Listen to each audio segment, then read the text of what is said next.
So welcome back for this new video. In this video what we're gonna do is to measure this demographic event we were talking about in the previous video.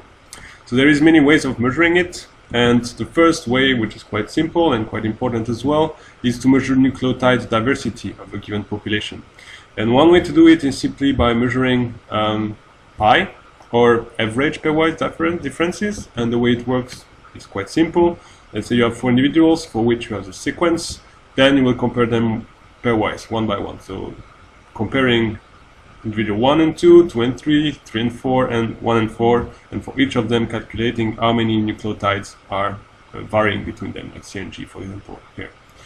Okay, so that's one thing to do. The other thing which can be measured is the rate of heterozygosity, which is very often actually related or correlated with nucleotide diversity. So imagine here a population, 7 individuals. Then for each of them, you actually have frequencies of allele big A, allele big small a, and then you can calculate the frequency of heterozygotes. And the way we do that is simply by counting how many individuals are heterozygotes, how many are homozygotes, and that's it. So for example here, we have 7 individuals in this population. Out of them, 4 are heterozygotes, so it gives you a frequency of heterozygotes of about 0.57. Now, the good thing with this is that we can compare it. We can compare it to our null hypothesis, which is basically Hardy-Weinberg, and Hardy-Weinberg will allow us to calculate an expected heterozygosity. And the expected heterozygosity is calculated like this. So it's basically 1 minus the sum of the square of the allele frequencies. So for example here we have 2 alleles, big A, small a, with frequency P and Q. So the expected heterozygosity will be 1 minus the sum of square of P and square of Q.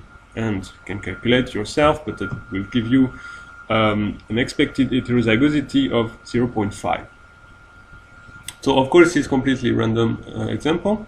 Nevertheless, you see that, okay, so now we see that our observation deviates from the expected heterozygosity. And that will give us an information.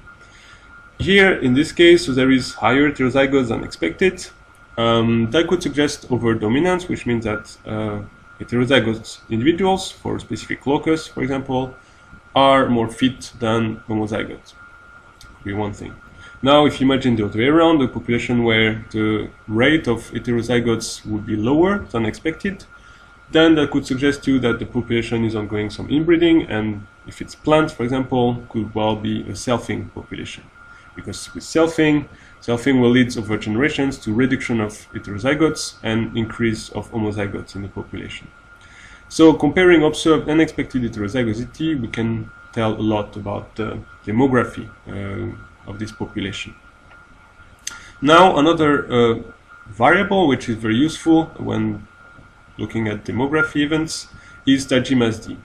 So Tadjimaz-D is rather a complicated concept, and so I prefer actually that you watch a video of Dr. Noor, which has some video on YouTube to explain this. So next video will be his video explanation of what Tadjimaz-D is about, and we can then resume the lecture.